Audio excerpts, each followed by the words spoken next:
dëkk bi li riir ci dëkk bi ci samedi ji dina dalal maître Cheikh Khoureychi Ba nekk avocat bu Barthélémy Dias ak Babacar Mbaye Ngaraaf nekk njiital alliance Sauver le Sénégal Ndeye Comba Moreau ak i ganam dañuy waxtaanee lépp lu jëm ci wàllu yoon ak yëngu-yëngu yi mu am ci réew bu Sénégal ak yeneen ponk ci li riir ci dëkk bi samedi ji diggante 10h jàpp 11h bu ko kenn wute ci Rewmi FM 97.5. ku ne suñu Sénégal neexul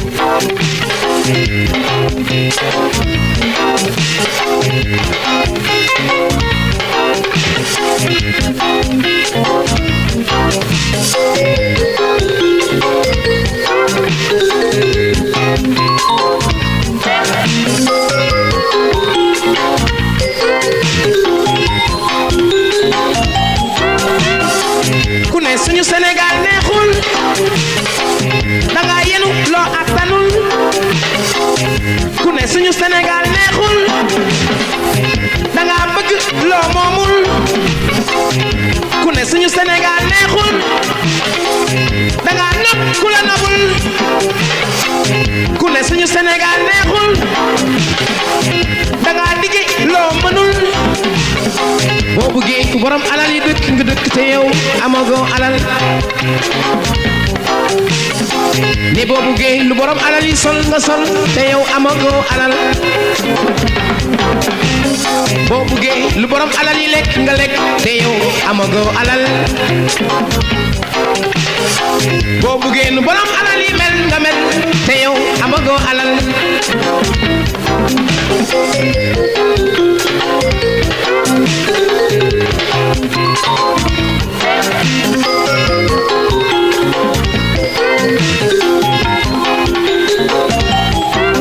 dëkk bi ku nekk ak li nga yelloon dëkk bi ku nekk ak li nga tolloon dëkk bi ku nekk ak li nga méngool dëkk bi ku nekk ak li ngay nuroon dëkk bi ku nekk ak ki nga juboon dëkk bi ku nekk ak ki nga déggoon dëkk bi ku nekk ak ki ngay xuloon dëkk bi ku nekk ak ki ngay xeloon dëkk bi Sénégal mosula naqari ndax lu waay di xeeb nit a ngi ne siiw jot ci Sénégal mosula naqari ndax lu waay di sàggane nit a ngi ne siiw yem ci Sénégal mosula naqari ndax lu waay di gedd nit a ngi ne siiw mosi Sénégal mosula naqari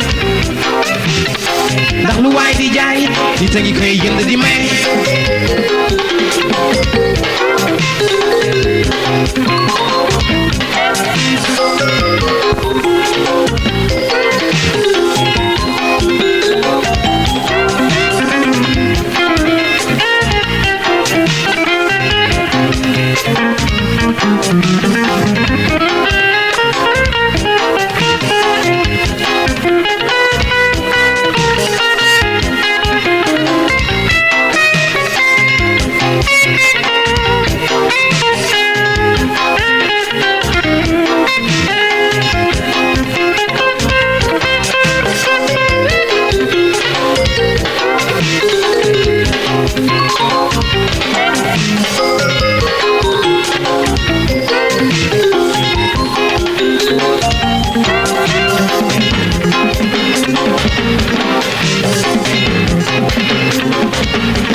asalaamaaleykum ñu ngi nuyu bépp auditeur u Rewmi FM ñi nga xamante ni saa su ne ñooy bàyyi xel rajo bii di Rewmi FM Dakar 97.5 rawatina seen émission sociale toute la ville en parle samedi bu jot 10h jàpp 11h ngeen ci ànd ak Ndeye Comba Moreau tey ji seen émission sociale toute la ville en parle fas yéene waxtaane lépp lu soxal actualité judiciaire lu soxal li nga xamante ni mooy mbirum Barthélémy Diaz lu soxal hors péage bi nga xamante ni moo am ca Kédougou mbirum Khalifa Sall démission bu juge Ibrahima Dème kon lu ne mel ñu daal di koy fas yéene waxtaane ak ki nga xamante ni moom mooy maître Khoureychi Ba nekk ab avocat doone tamit ñi nga xamante ni ñooy bokk ci avocat wu kile di Barthélémy Diaz maître Cheikh Khoureychi Ba ñu ngi lay nuyu di la dalal jàmm sa suñu émission sociale toute la ville en parle.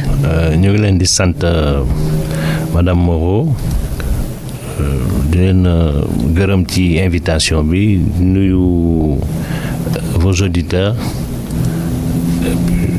ñu ngi lay jaajëfal ci sa disponibilité ak uy bi nga xamante ni tey ji wuy nga ko la 97.5 kon bala ñuy daal di commencer waxtaan bi dañuy daal di jëlee lu soxal li nga xamante ni mooy verdict bu procès bu Barthélémy Diaz ak ki nga xamante ni mooy Oulaymatou Diallo. mujj naa am ci lu jëm ci procès bu Barthélémy Diaz li ni mel la ñu mën a wax gannaaw bi nga xamante ni verdict bi daanu na parquet bi mu ngi ñaanoon ñu tëj kii di maire bu Sacré-Cœur fukki atum kaso waaye mu jëntal ba ñaari atu kaso la ñu ko tëj juróom benn rek la ci war a tëdd li ni mel nag mel ni deltu gannaaw bu ñu xamee ni kii di socialiste bi moom tëddoon na juróom benn weeru kaso yooyee ci jamono ñu koy tëj ci tëjum ndëgandiko di wane ni naam sax ni yoon def na liggéeyam dafa mel ni njariñ mujju caa bari bu ñu sukkandikoo ci coow gi nga xamante ni yëpp yëngal nañu ko fi mu jëm ci wàllum politique dafa mel ni sax dafa gën a daal di lëndëmal géewu politique gi ndax bi nga xamante ni tijji nañu procès bi ñu bëri dañoo gisoon ni ay calcul politique moo ko laloon ndax mu ngi am ci jamono yi nga xamante ni diggante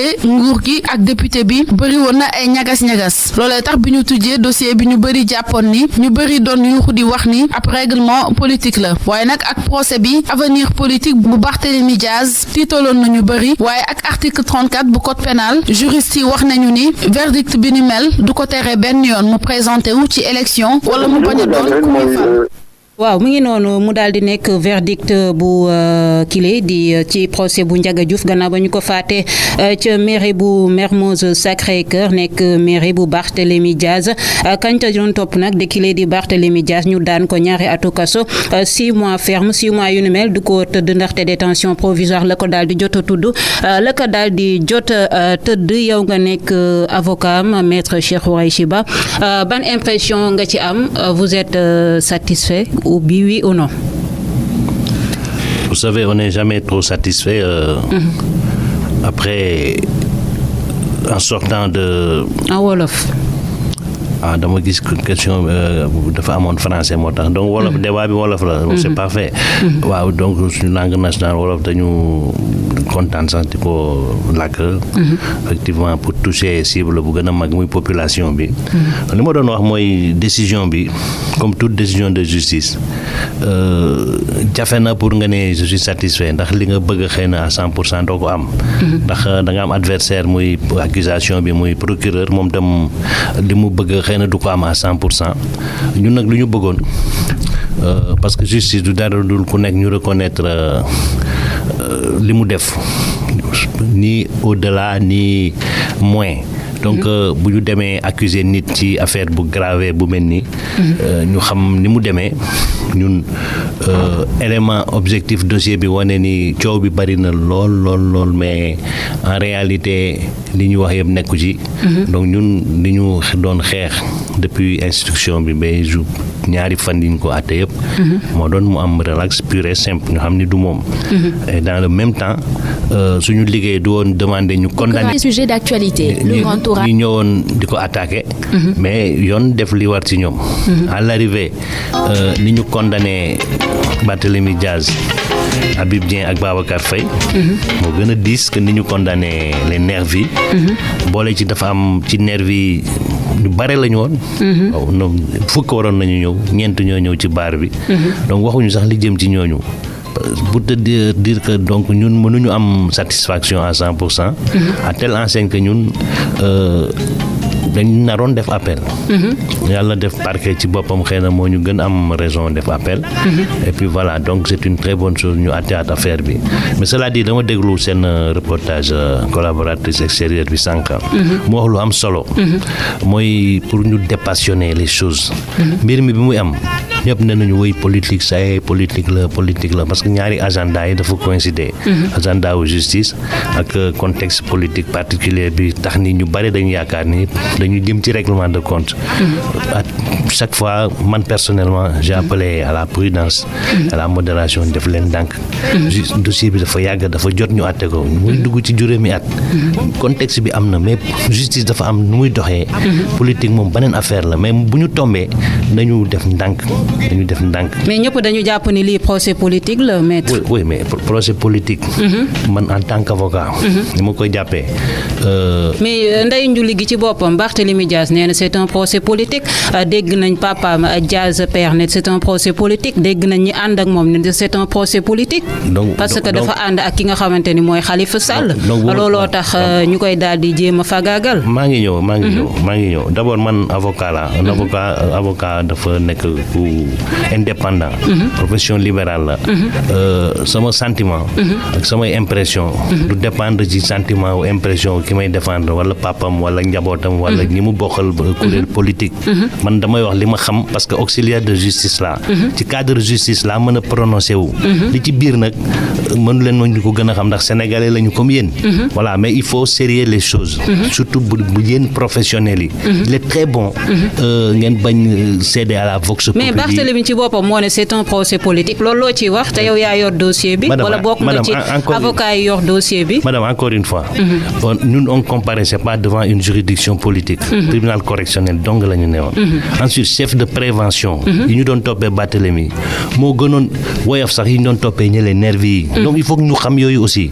ensuite juge yi mais même maître Aïssata Tall Sall bokk ci pool bi d'accord na ni c'est un procès politique.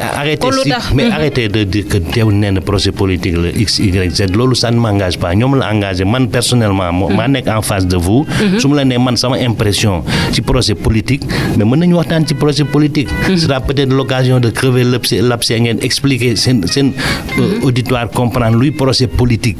procès politique c'est pas une honte. lan mooy procès politique. non yow yaa ko war a expliquer ni nga ko expliquer je pense que vous dites que c'est un procès pour qu'il y a des motivations. waaw c'est un procès politique loolu mooy impression wu Sénégalais parce que Barthélémy Dias si boppam moo taxaw di ko wax. du ñun ñoo ko wax loolu moom moo ko wax partout que c'est un procès politique que peut-être faree na ci Khalifa Sall àndul ak tendance parce que ñëpp xam nañu crise bi am ci parti socialiste léegi ñaari tendance la ñax faree ci ki nga xamante ni mooy Ousmane Tanor Dieng ak ñi faree ci Khalifa Sall looloo tax ba Dias fils ne procès bi procès politique la moo tax ñu génne waa dossier bi.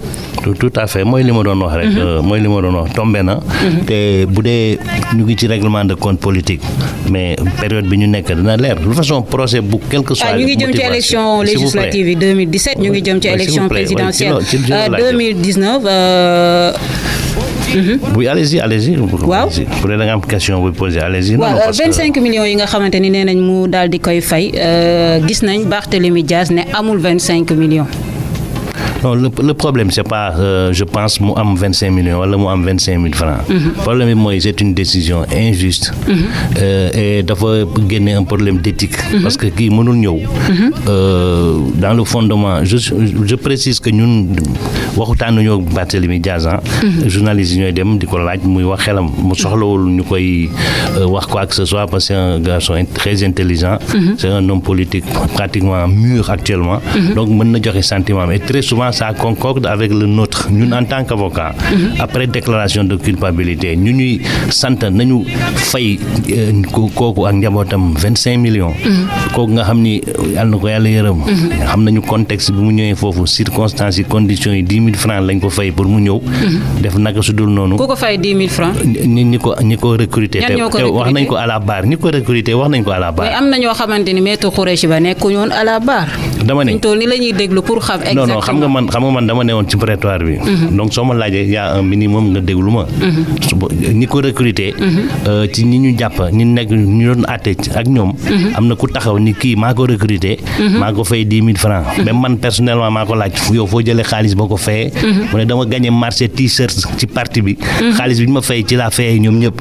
évidemment ça a fait rire tout le monde même le président tribunal gëmu ko ba ñu koy kookali yooyu. mais dama la bëgg a wax ni kooku gaañu yàlla na ko yàlla yërëm 10 000 francs lañ ko fay pour mu ñëw ci mairie bi mu ñàkk fa bakkanam.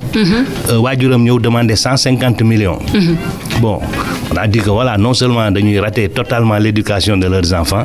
mais bu seen doom dee ci conditions yooyu ils viennent en plus demander de l'argent. léegi tribunal le fait que mu topp ko jox ko 25 millions nous pensons effectivement que c'est un scandale sans précédent. Donc c'est pas que Barthélémy am na 1 franc bu mu ko jox wala amu ko mais le principe en lui-même est insoutenable. Voilà, dana ko fay wala du ko fay. mais non du ko fay du ko fay inchallah parce que dès l'instant que ñun def nañu appel. l'appel n'est pas suspensif bu dee ñoom dañu bëgg comment dirais-je exécuter décision bi. mais beneen kuréel bi appel bi mën na ne non fay bi téye leen loolu ba ñu àttewaat. mais est-ce que procès bi nekk na procès bu équitable du moment que ñenn ñu ngi wax les vrais commanditaires comparaître ñu. Bon, le procès équitable par rapport à ñun de la défense. C'est pas que X, Y ou Z comparaître nañu. Le procès équitable day commencer ci ñu comprendre ni suñu client dañuy comparaître avec li ñuy wax la présomption d'innocence. ñu respecter présomption d'innocence bi et ça sur ce plan ça a été fait. Deuxièmement mooy déclaration de culpabilité buy am. nay am après vraiment au niveau des juges ñuy àtte xam ni du am benn sikk sàkk. dafay leer parce que booy déclarer nit coupable warul am sikk sàkk warul am doute. kooku mooy deuxième élément bi. sur ce plan y a à redire. Troisième élément procès équitable pour nous de la défense mooy que doute su amee rek ça profite à la personne poursuivie. Or doute am na ci affaire bi scientifique d'ailleurs et donc sur ce plan le procès n'a pas été équitable puisque il a abouti à ñu nekk Diaz Faye ak Dieng ils sont coupables. Donc mais déclaration bi nga xam maintenant par rapport au commanditaire. kooku il appartenait depuis au juge d'instruction. comme moom en son âme et conscience nee na day poursuivre affaire bi laaj nañ ko non-lieu mu bañ ni non lii dañ koy àtte li appartenait de ratisser large ci instruction amoon na ay personnes ressources yu ko mënoon permettre mu woo ce qu'on appelle les commanditaires parce que affaire ñëpp xam nañ ñooy commanditaires yi et il appartenait donc à ce juge ci réquisitoire déjà mu topp réquisitoire bi wala bañ ko topp le réquisitoire définitif du parquet ñu woo ñëpp ñu waroon woo ci affaire bi ñëpp ñi nga xam ne wax nañ ci parce que am na ñu wax ay kilifa yu mag a mag a mag wax nañu ñu wane ni ñoom ñooy commanditaire effectivement si c'était nañu waroon àtte mënoon dem jusqu'au bout àtte ñëpp. comme ñan. Bon comme ñan vous êtes journaliste je vous apprendrai pas votre métier. mais yow yaay avocat bi nee nga Barth yéen a wax Barth rayul bu fekkente ne am na ay commanditaires war ngeen a wax ñen ñooy commanditaires yi. non d'abord bu ñu nee Barth rayul ñun suñu liggéey suñu mission foofu la yem. du ñu procureur pour wax ni kon diw moo rey. les faits de la cause. mooy que ñoom ñëpp dañu wax seen appartenance fi ñu jógee PDS la ñu jógee lu bokk. dañu wax ni auto PDS la ñu yore woon. dañu ne siège u PDS la ñu jógee. dañu ne bi ñu paree siège u PDS la ñu dellu. balaa ñu yóbbu néew bi hôpital. léegi kilifa PDS doon kilifa réew mi ci boppam bi gën a mag. ni maa leen yónni mu wax ko ci rajo ak ci télévision fii ak bitim réew. ñëpp dégg ko muy kan Ablaye Wade. décidément voilà donc bi ñu envoyé bi ñu élément yóbbu amee. suñu dee dañu bëgg a def enquête objective rek am nañu donc élément pour xam su dee commanditaire am na kan la ak fu mu jógee ñu kii c'est ça la justice finalement. œuvre de justice loolu la tu ratisses large. képp ku ci bokk nga boole ko ci. mais génne ci ay nit dem àtte ay lampiste aussi ça pose un problème. mais Barthélémy Dias bi nga xamante ni fay am na ci 2011 ñëpp dañ ko gis mu génn ci télévision dañuy citer sax Walfadjri daal di wax ni dañuy ñëw ci maireem attaqué ko su fekkente ni bëgg nañoo gis ña ko attaqué nañ leen seeti hôpital à peu près ñu gis ni am na koo xamante ni faatu na ci attaque gu ne mel yéen naka ngeen di seetalee seen client ci attaque boobu lay am moom mu accepté ni tiré na ñëpp daal di jàpp ni Barthélémy Dias moo faat Ndiaga Diouf naka nga koy seetalee. non du question naka laa koy seetale da ngeen naka la ko justice di seetale ak droit ci boppam. donc c'est une très très très bonne question parce que daf ñuy permettre. ñu xam ne li ci biti ak li ci biir tribunal du benn. vérité bu ñuy wax peut-être ak vérité judiciaire du benn. mais sinon logique aussi dafa am. parce que gis nga toujours. nit yaakaar ni am na lu mu def. mais su wax ko jëf ko wala mu bind ko reconnaître fait maa def lii loolu la ñuy wax aveu. aveu nag ku jàngul droit da ngay ne aveu c'est la reine des preuves. léeg-léeg sax nga dégg sax ku jàng droit avocat ci biir procès ramam tàng mu ne l'aveu c'est la reine des preuves loolu du dëgg ci droit l'aveu c'est pas la reine des preuves. Ah bon? Aveu du dara. sauf en matière civile.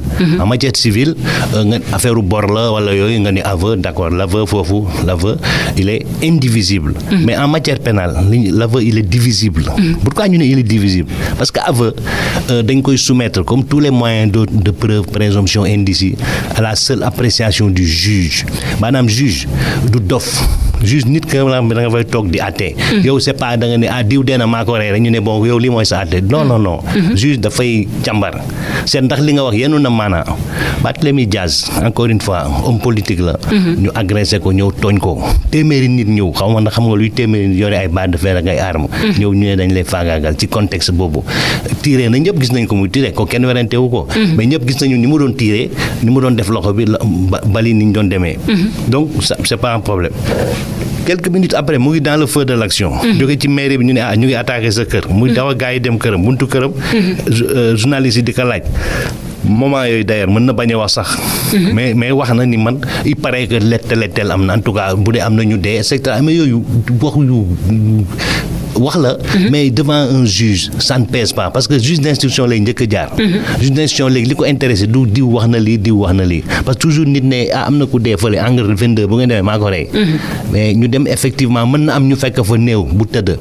mais nga foog dañuy tëj waa ji déedéet même suñ ko tëjee dañ koy téye mais dañ koy enquête ab ni ko yow noo ko reyee mu ne man.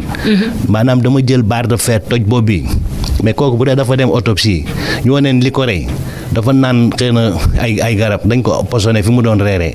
dara jotu ko nàccul amul góom amul dara xam nga kooku waxul dëgg. donc duñu ko basé wu ci mensonge boobu dañ soumettre loolu à l'appréciation du juge. nit na ne fële am na kër guy lakk maa ko taal pompier dem gisuñu fa lakk xam nga tam loolu waa ji wax na dara li nga xam mën na ko dugal mais bi ñu demee gisuñu fa dara donc li tax ñu ne l'aveu en matière pénale dafa divisible.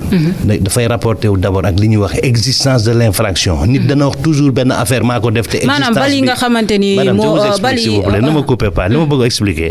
c'est important li imputabilité ak lii tax ñu ne aveu mën na dugal nit.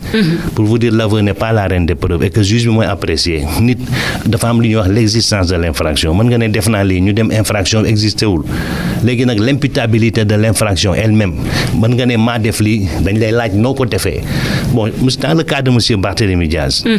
arme bu mu yor ñëpp xam nañu 9 millimètres la yeneen arme yi benn bi pistolet à plomb la barillet la yore donc balu plomb lay génnee. mënul sax rey pitax bu sore et deuxièmement beneen bi alarme la donc ñetti arme yooyu mu yore benn du ci calibre 38.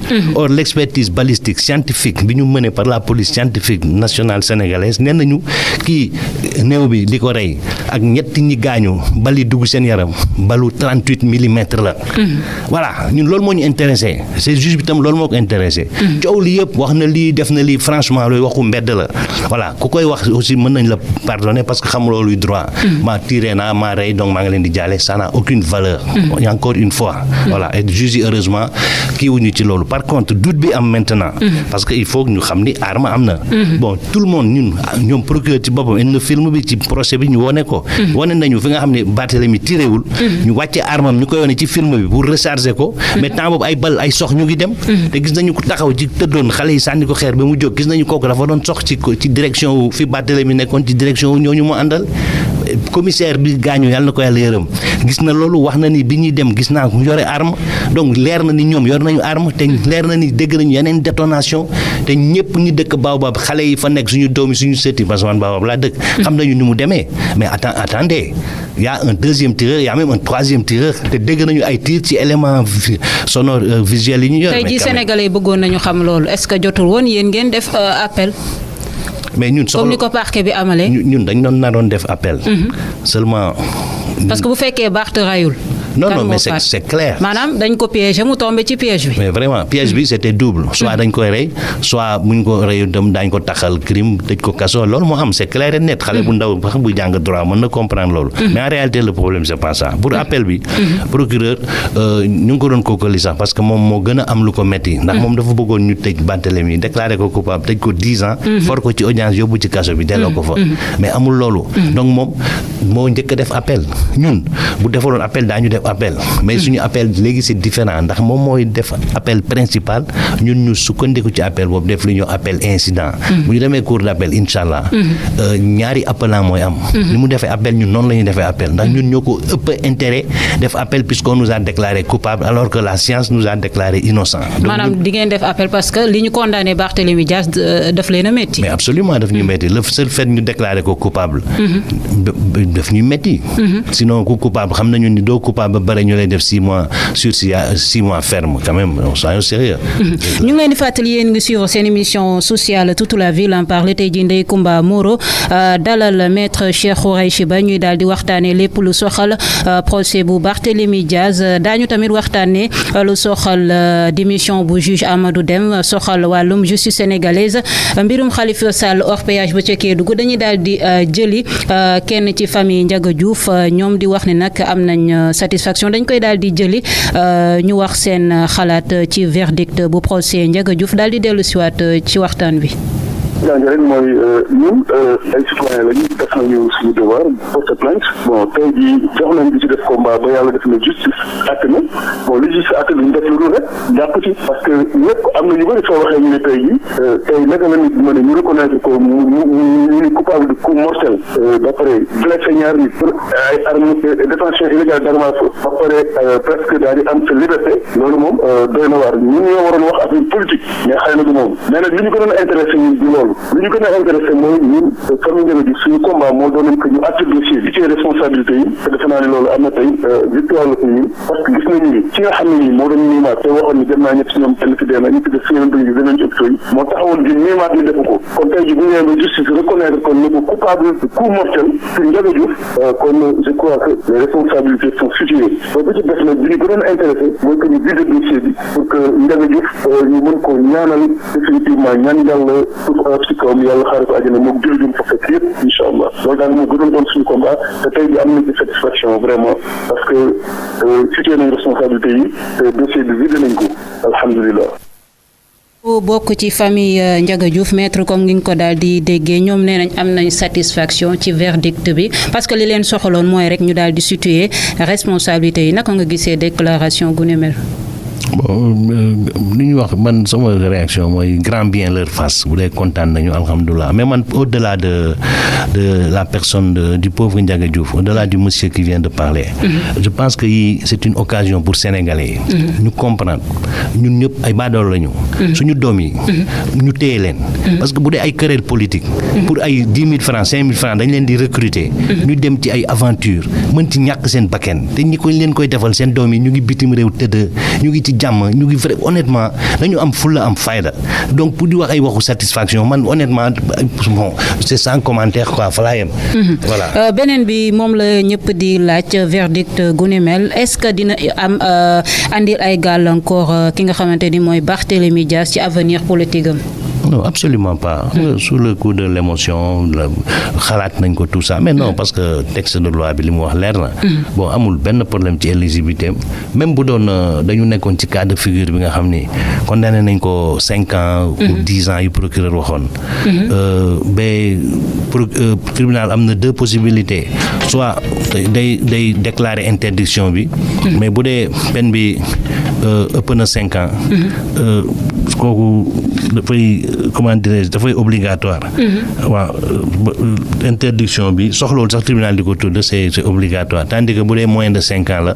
elle est facultative pour tribunal dañ ne il pourra éventuellement ordonner l'interdiction des droits civils civiques de famille politique et cetera. donc le problème c'est pas ça. dama bëgg su doon même déclaré nañu Barthélémy coupable. condamné ko 10 ans yi procureur bëggoon. mais éligibilité am day des parce que effectivement en ce moment il serait inéligible mais balaa inéligibilité boobu prendre effet il faut que la décision soit rendue définitive maanaam il faut que appel bi passé ñu confirmer ko il faut ñu dem cour de cassation muy cour suprême pourvoi bi ñu rejeter ko en ce moment loolu c'est des années donc c'est-à-dire que le problème de légitimité d'éligibilité passion bi encore une fois bare na wax fii mais ça ne se pose même pas buñ ko ordonné woon ni da nga lay interdire participer élection du ko teree mu participer élection buñ ko kon bon 10 ans day fekk mu tëdd mais bu doon ak nii la nii c'est pas possible donc vraiment soubassement politique yi ñàkkul mu am de dëgg la mais politiquement ñoom instrument bi ñu war a jaar technique bi pour empêcher ko élection c'est pas possible en règle juridiquement amul yoon bu ñu mën jaar bu doon dafa ne am na ñu ne du dem élection vraiment dañu perdre seen temps parce que techniquement amuñu possibilité bi article 34 mayu leen ko article 35 mayu leen ko article 26 code électoral mayu leen ko donc honnêtement y a pas de souci sur ce plan là quoi encore une fois wax bi mooy bare rek mais techniquement nii amul benn possibilité c'est un débat sans intérêt finalement ba léegi soxal actualité judiciaire bi nañuy pare ci verdictu procès Barthélémy Diaz ba muy daal di wàcc ñu daal di dégg ni tamit ki nga xamante ni mooy Khalifa Sall maire de Dakar dañ koy daal di woo foofulee ca division des investigations criminelles di DIC gannaaw ab rapport boo xamante ni waa IGE ñoo ko génne woon ci wàllum gestion de la mairie en tant que acteur de la justice ban jàngat nga am ci convocation gu ni mel. Pour l'instant amaguma ci jàng en tant qu'acteur de la justice période bu mel nii ci dossier bu mel nii da ngay ñoo savoir raison garder da ngay am sa sang-froid garder sa sérénité amul benn citoyen bi nga xam ne mënuñu la convoquer police wala gendarmerie c'est ça le principe donc doo dégg ni si convoquer nañ citoyen rek ak motivation yi xalaat ak yëpp nga perdre sa sang-froid da ngay def ndànk nga xaar personnellement ñi koy défendre bu ma ji yàlla boolee mën naa ma bokk ci mais ils vont aviser bu ñu demee léegi police wala gendarmerie boo yee sa client déjà yow mën nga intervenir neex naqadi dañuy xeex loolu parce que depuis règlement UEMOA ñu ngi xeex loolu mais am nañ ko dans tous les pays de l'UEMOA noonu la Sénégal moo am ay petits problèmes mais nit ñi avocats yi ñu ngi def suñu liggéey suñu convoqué nit mu ne diw laa bëgg mu assister ma ñu dem en ce moment donc c'est étape par étape ñu xool ndax su dee am na dossier contre monsieur Khalifa Sall ak ñi mu àndal mais est-ce que lu ne mel du dëgg la acharnement bi ñuy wax ni président Macky Sall da koo amal ci Khalifa Sall ak Barthélémy Diaz parce que pare guñ ci Barthélémy Diaz bëgg a dem ci Khalifa Sall. bëgguma def procès d'intention gouvernement lu mu mënti def rek. dana leer. autorité bu dee dañu nekk ci acharnement dana leer te je pense que bu dee acharnement am na ñooñu ñuy exercer acharnement bu la réponse idoine tam daañ ko mën a chose mais ñun pour l'instant en tant qu'observateur dañuy observer rek di xaar di déglu mais puzzle la bu yëpp mettre en place suñu waree def conclusion ñu def ko tout simplement on constate effectivement ak récurrence wu événements yi ak des coïncidences assez troublantes que y a peut-être quelque part un plan commun a été défini pour atteindre tel ou tel but dans le sens peut-être de faire place nette autour de X, Y ou Z mais yooyu yëpp ay supputation la bu ñu demee ba mu leer en ce moment tout le monde sera puissamment interpellé te ku ci nekk à ton niveau de réflexion ou d'action nga xam stratégie bi ngay ak posture bi ngay adopté. Sénégalais yëpp doon laam-laame wala acteurs yu bëri doon laam-laame li nga xamante ni mooy indépendance su justice sénégalaise fan yi rek benn juge bu ñuy wax Ibrahima Amidou Dème daal di démissionné ci conseil supérieur de la magistrature la tax nag mu tekki ndombal tànkam fësal ko ci communiqué nee na indépendance lay laaj maanaam exécutif bi génne loxoom ci pouvoir judiciaire bi wante tamit li nga xamante ni mooy consultation à domicile yi dara leeru ci en tant qu'acteur de la justice maanaam yaa ngi ci biir ban analyse ngay def ci déclaration bu am bu juge Dème. Bon, en tant qu'avocat appartenant à un ordre, suñu premier responsable moral muy bâtonnier de l'ordre des avocats il a eu à s'exprimer sur la question voilà je voudrais pas faire désordre li mu wax ñun ñëpp moom la ñu jàpp parce que avocat la comme ñun di suñu naataango di suñu xarit di suñu mbokk Mbaye Gueye li mu tontu na ci mbir mi bëgguma à la suite du bâtonnier parce que loolu dafa leer ñun loolu la ñuy dund chaque jour donc li Dème wax le juge Dème ñu koy féliciter lu ñu partagé la te c'est urgent moment bi jot na ñu trouver ay solutions débat la nag mais le bâtonnier ni mu tënkee wax bi nee na ay problème indépendance de la magistrature vraiment ci problème conscience individuelle la pour magistrat yi ku ci nekk yaa xam noo koy régler sa bopp bon kooku moom du combat bi nga xam dañuy entraîner ñun suñu wàlla li ñu war a faj daañ ko faj parce que ñun loolu li ñuy xeex ñoom loolu la ñuy xeex maintenant problème de fond lan la avocat yi di xeex mais indépendance justice la ñuy xeex parce que ñun yéen lañ fi nekkal kon ñun on demande ou on défend les gens on demande pour ñu satisfaire leen ou on les défend pour ñu bañ leen faagaagal donc ñun ki koy def il faut que mu nekk ci condition mën ko def donc en toute indépendance et en toute impartialité te impartialité indépendance moo ko jiitu donc ñun loolu la ñuy xeex ñoom li ñuy jooy ñun loolu la ñuy jooy bés bu indépendance magistrature bu ñu ko assuré ñun ñu ngi àjjana par contre problème de fond bi muy posé na su dee posé na ko bu dee na exécutif génne loxoom ci judiciaire mais yooyu beneen débat la c'est un autre type de débat à un autre niveau non maanaam na nguur gi teggi loxoom ci justice bon loolu beneen débat la beneen débat ñu ngi koy tranché je pense c'est pas loolu beneen affaire la c'est un débat philosophique à la limite nga ne gouvernement yow la njiit yow mën nga gérer dëkk bi mais lépp lu ci teggi sa loxo xam nga loolu amul sens problème indépendance moo am te problème de conscience individuelle la juge dafay am fulla xam li mu doon ba pare doon ko nag 100% 7 jours sur 7 365 jours sur 365 kenn du la yeb nga dugal sa xel ni ñi jiite tey jii dàquñu ma jàng fi ñu toog mën naa fa toog kon kenn du ma jox ordre c'est ça l'indépendance tout simplement kon gis nga ni Amidou Dème Ibrahima Amidou Dème li mu wax c'est moom ngeen di dund loolu lan la wax ñu koy dund c'est la réalité. Non attendez faut pas aussi ñuy def amalgame nous on côtoie des magistrats yu jàmbaare indépendant ci suñu audience suñu procès tous les jours et souvent malheureusement comme dans tous les corps il y a peut-être seen ñi nga xam ne bëgguñu dund ci indépendance boobu parce que ñoom seen indépendance loi car constitution moo ko garantie constitution da leen ne les magistrats ne sont soumis qu'à la seule autorité de la loi mooy yow magistrat loi rek moo la mën jox ordre li ñu bind ci loi bi amul mindeef bu la war a mën jox ordre oo ñàkkee fayda nag ba keneen di la jox ordre mais kooku sa affaire la bon maintenant nag ñun li ñuy dundal li mu la mën wax on a des décisions souvent le plus souvent dañ ciy kontaan ay magistrats indépendants ñoo koy rendre mais bu amee magistrat nga xam ni yambar na wala ñàkk na fayda ba décider dara moom rek mënul décider li loxo def loxo mën na ko dindi la ñuy def appel dem faneen bu dee loolu la ñu def pourvoi cassation dem faneen di ko xeex mais tôt ou tard loolu c'est inscrit dans les faits dafay am aussi. juge dem ne ni ñuy tabbee magistrat yi leerul.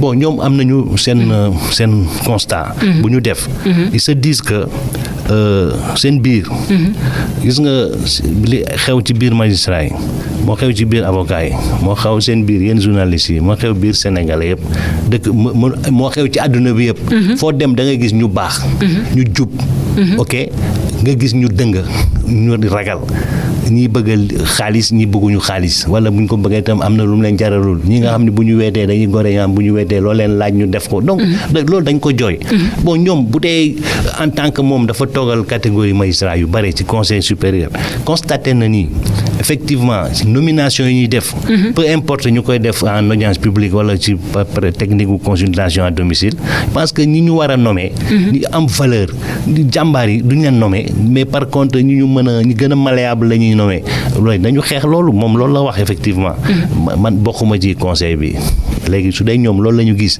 à leur niveau c'est normal mu dénoncer ko c'est normal mu xeex ko. Sidiki Kaba mu ne consultation à domicile loi bi nangu na ko loo ciy wax. non dëgg la loi bi nangu na ko attention defuñu lu illégal. parce que aussi nu ko loolu loi bi nangoo mënoo toog am benn magistrat bu ñu détaché woon par exemple fenn.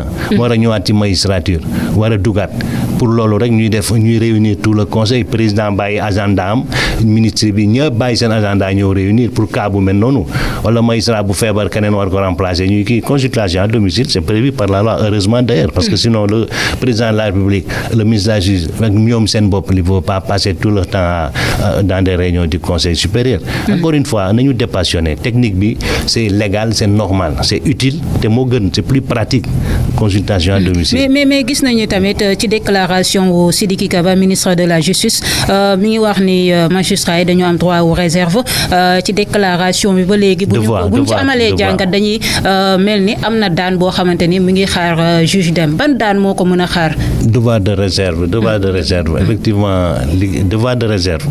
lu am solo la. waaw te vraiment ñun dañuy jooy devoir de réserve. ak secret professionnel. ñu respecté ko. parce que dëkk bi loolu dafa dem bi léegi dañ ko néewal trop. et ça c'est pas bon c'est un péril sur tout le monde. parce que si tout le monde se met à parler du baax bu dee médecin bi day wax avocat bi wax gis nga ñun on est am secret yu doy waar la ñu yor ñun lu metti nag dañu muñ yu bare médecins yi dëgg yi ñu ngi denc ay secret yu doy waar bi ci chauffeur taxi bi mu ngi denc secret yu doy waar il faut ku nekk nag à ton niveau de responsabilité nga xam ne da nga am réserve magistrat am na devoir de réserve mu war a exprimer wu c'est vrai loolu c'est pas le ministre bi inventé wul dara bu waxee loolu moom en tant que ministre am na droit de réserve devoir de réserve fépp. mais est-ce que Ibrahima Dème li mu wax am na lu grave. non ñoom ñooy apprécier. mais li mu wax ñëpp xam nañ ko. ma ni ñoom ñooy apprécier léegi su dee ñoom ñooy apprécier bu nu ma nekk place wu Sidiki Kaba wala gouvernement bi du ma leen défendre. man ñoom am nañu seen outil seen support seen moyen de communication. mais est-ce que nekku tamit dem dafa muñ ba sonn. non te buy génn faaw mu wax lan moo tax ma daal di génn ci conseil supérieur de la magistrature. je pense que monsieur Dème que je connais pas mais pour qui j'ai beaucoup de respect dund na li mu dund mais le moment venu mu ne dafay wax donc mu bind lettre.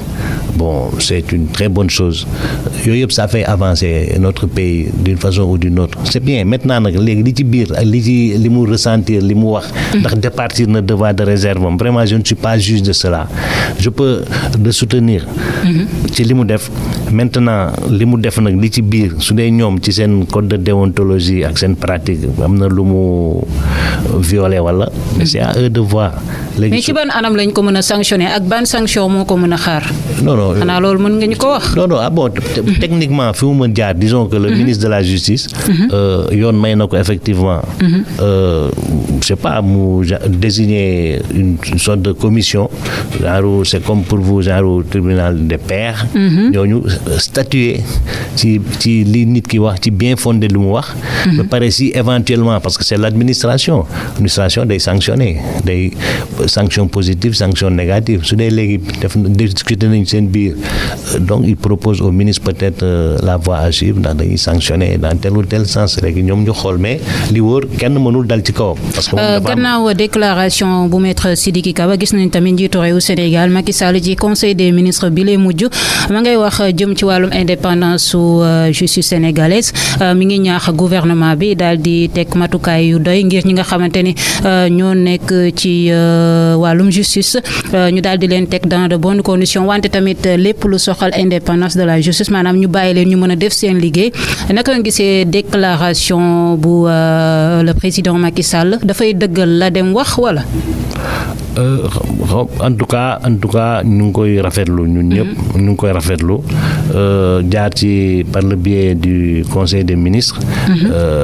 président de la République génne qui est quand même le président du conseil supérieur de la magistrature.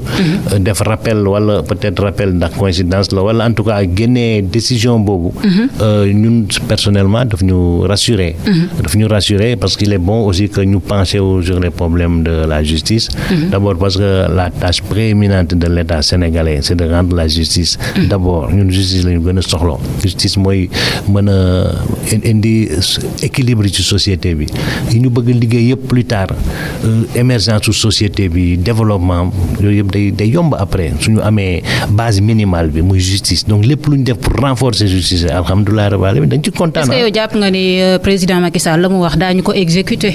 non moom c'est à lui de faire exécuter lu mu wax. maanaam surveiller. teg ñi ñu war a teg à leur place.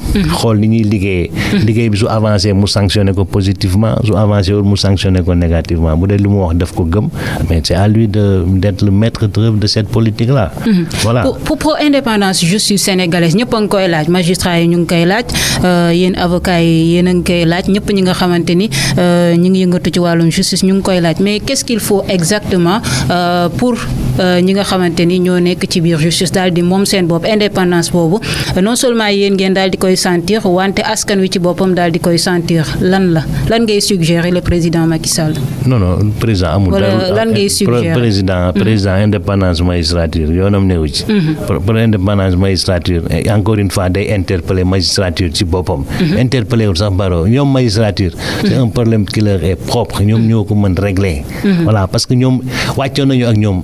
jox nañ leen toutes les armes qu'il faut. ok te loolu président jox leen ko loi suprême bi moo leen ko jox muy constitution ak loi yi ak seen statut. encore une fois donc indépendance magistrature c'est un faux débat. il faut ngeen comprendre loolu c'est un faux débat. c'est un faux débat mais c'est un faux débat parce que problème mu magistrat yi la vous pensez que yéen lu ñuy wax responsabilité wala liberté de la presse dem na ba nekk comment dirais-je un leitmotiv pour les autres même ni ngeen di sonne yéen ci indépendance magistrature vous pensez que les magistrats passent leur temps à parler de liberté de la presse kooku seen problème personnel la yéen. indépendance su barreau bi ñuy wax. suñu problème personnel la. mais ñun faaw ñu wax ci. non mais faaw ngeen wax ci xam nga quand on parle de liberté de la presse. c'est pas pour vous yéen ay góor ak ay jigéen ngeen du ngeen dara ay nit rek ngeen. mais bu ñu nee liberté de la presse c'est que dañu considérer peuple sénégalais. moo am le droit d'être informé donc bu ñu wax liberté de la presse c'est parce que peuple sénégalais moo ko moom. donc bu ñu dañuy xeex pour liberté de la presse ñu organiser ko mais indépendance magistrature c'est différent xam li ma la bëgg expliquer mooy indépendance magistrature constitution ci boppam. moo ko réglé ba pare loi yi ñëw gën ko dëggal. mais yooyu yëpp c'est pour que les sénégalais parce que la justice est rendue en leur nom. ñu mën feeñ ci décision yi ñuy rendre dañ koy def pour que ñu bañ ne suba kii kumba am ndey kumba amul ndey. ñu bañ ne suba diw de tey ji moo am doole moo tax moom la ñuy jox dëgg mu am genre dissymétrie judiciaire loolu yëpp mooy indépendance judiciaire bés bu loolu nag loolu laa la bëgg problème individuel la dañ ko def pour peuple sénégalais. mais juge yi ñu confier mission boobu. ñoom la. mais c'est un problème personnel la.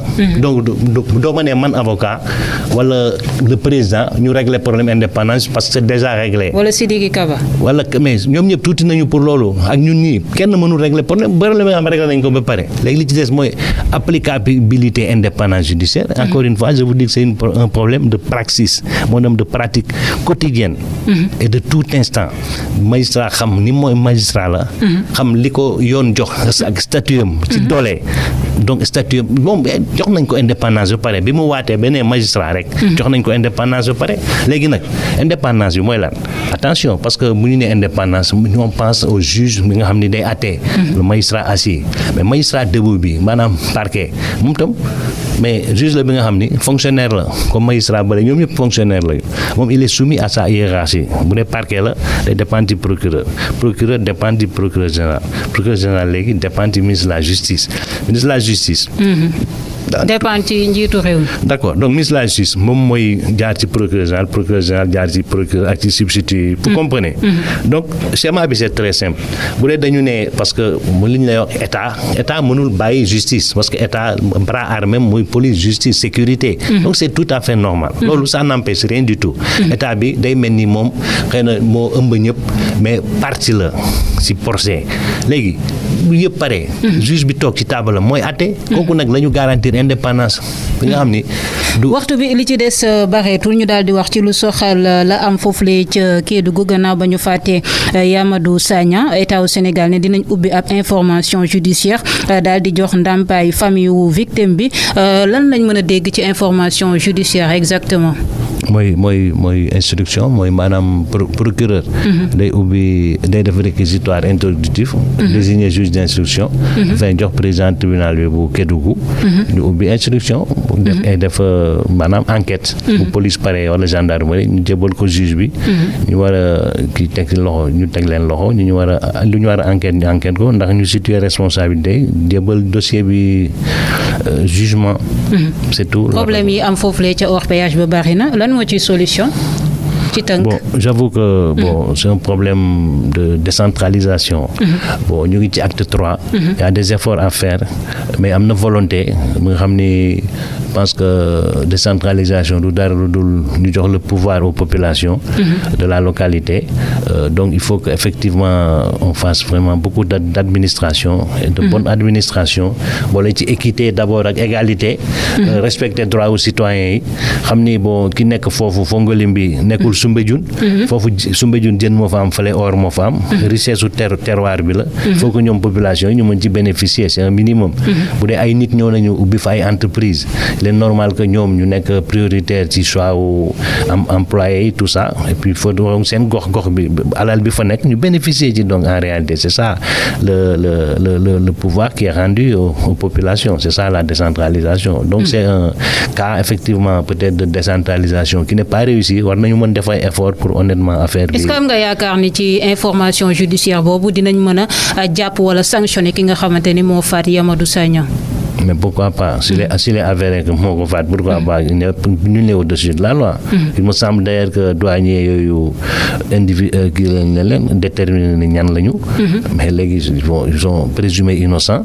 Su dee dafa war a am information contre ils vont se défendre, mais li war yëpp dañ ko def. Su dee dañu respecté wul terme seen statut wala loi bi ba rey xale bi na ko yàlla yërëm aussi bon en ce moment loi bi dal seen kaw ñu déclaré leen coupable def li war su dee nag aussi defuñu dara aussi coow ba bare rek mais y a autre chose en ce moment ñu disculper leen c'est pas aussi compliqué que ça.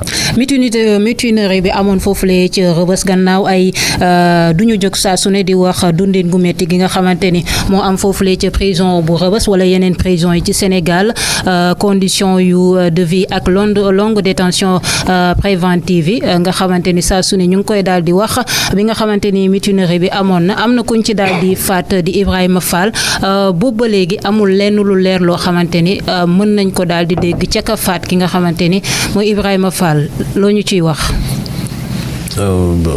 J'ai suivi comme tout le monde dugguma ci détail ki mbir mi su dee dañuy déplorer lenteur effectivement c'est déplorable il faut que ñu accélérer procédure yooyu parce qu'il y a des attentes puis il y a des problèmes sous-jacents importants nga xam ne il faut les régler effectivement encore une fois c'est lent c'est vrai mais bon je pense que ñu ngi ci te ça va lan mooy solution ci longue détention préventive yi souvent ñu bari duñu am ay avocat moo tax seen dossier dañ koy daal di téye foofule bala ñu leen di daal di juger lan moo ci solution. mais non am na dossier yu bari sax day am avocat. avocat moom mënul nekk garant wu justice bu gaaw. bon honnêtement il faut que. mais dana ci tane tuuti. c'est relatif parce que bon ñu ci pare jël avocat. mais il faut reconnaître que les problèmes de moyens sont là.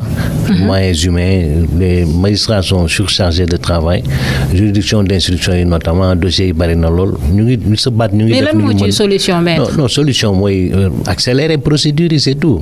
maintenant su dee. ça passe par. ñu bâcler instruction yi je ne le souhaite pas. Ça demande en tout cas que ñuy traiter dossier avec une célérité telle que jugement yi na gën a bare. donc actuellement vraiment tribunal ñu ngi liggéey les audiences yi ngay gis chambre correctionnelle yi chambre li may wax audience yi ñu am le mardi et le jeudi.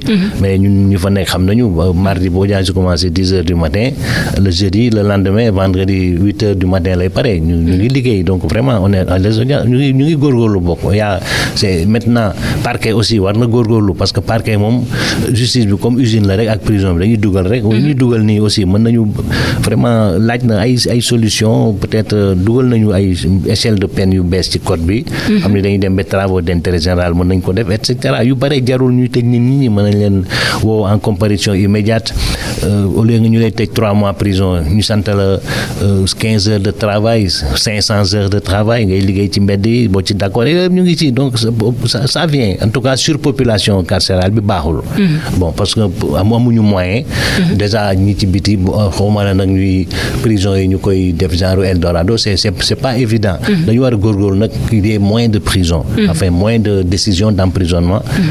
trouver des peines de substitution ñu fi jot a nekk aussi nekk en instruction ñu góorgóorlu dossiers yi ñu gaaw ko jébbal juridiction de jugement yi parce que bu demee jugement juge bi bu procès di commencer balaa ñu lay àtte dañ lay njëkk a instruire donc dañuy recommencer instruction bi à la barre donc yooyu yëpp mën nañu am un minimum liggéey bu ñuy def su dee nit ki dañ ko bëgg a téye ba tey ñu jébbal dossier bi ñu àtte ko donc ñun loolu la ñuy xeex nous pensons que à court terme peut-être du am manifestation lu ñu bëgg mais peut-être bu ci kanamee tuuti inchallah daañu gis. fa ñuy jeexalee maître moom mooy mbirum Gambie gis nañ rôle bi nga xamante ni Sénégal joué na ko ci ngir ñu daal di mën a jëlee Yaya Jammeh ca bopp réew mi gannaaw ba nga xamante ni dañ ko daal di gagné maanaam Gambie Gambien yi daal di tabb kii di Adama Barrow def ko seen jiitu réew ban analyse nga ci def ci tënk naka nga gisee rôle bi nga xamante ni Sénégal moo ko daal di joué wala CEDEAO joué na ko ci mbirum Gambie.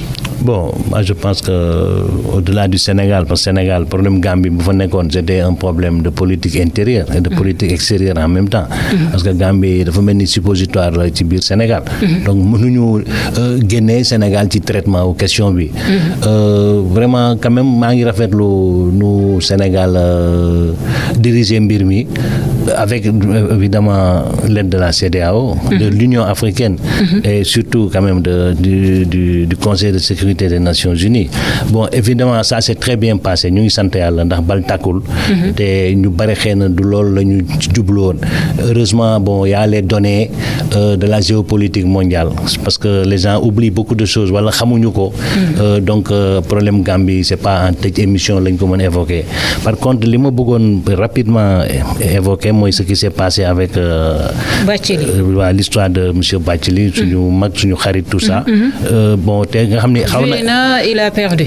Non, bon, c'est vrai, mais aussi il faut toujours ñu wàññi passion yi di comprendre aussi ay techniques wala ay règles non écrites. Gis nga Union africaine.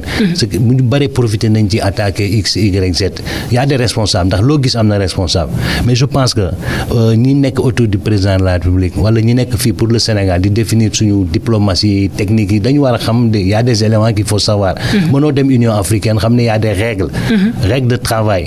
Gis ni professeur Alpha Condé ci principe rotation bi moom moo war a nekk président en exercice. Donc bokk ci région bi nga ne da ngay présenter candidat sa candidat amul benn chance ak ku mu mënti nekk. Il y a 5 régions pour l'Union africaine. mooy 4 points cardinaux yi. Est, ouest, nord, sud ak Afrique centrale. Président en exercice bi bu nekkee ci benn région président commission bi du mën bokk ci même région bi. Donc tey l'instant que Guinée mooy président en exercice mais Sénégal ak beneen dëkk zone Afrique de l'Ouest mënul nekk candidat. Voilà, donc c'est des choses à comprendre et c'est tout. Kon maître ñu bàyyi la nga tàggatoo ak auditeurs yi. waaw ngay gërëm di leen sant madame Moreau ak rajo Rewmi FM ma leen di encourager lool di gërëm seen auditeurs fidèles yi aussi di leen souhaiter à tout le monde bon week-end et la paix dans les cœurs. ñu koy jaajëfal bu baax ki lee di maître Cheikh Khoureychi Ba bokk ci avocat yi nga xamante ni ñooy layool ki lee di Barthélémy Dias ñu doon waxtaane lépp lu soxal wàllum justice sénégalaise di jaajëfal auditeurs yi nga xamante ni saa su ne ñooy ànd ak ñun 10h jàpp 11h ci seen émission sociale toute la ville en parle kon Ndeye Comba Moreau di leen wax samedi prochain 10h jàpp 11h ci beneen émission beneen thème ak beneen invité jaa ngeen jëf.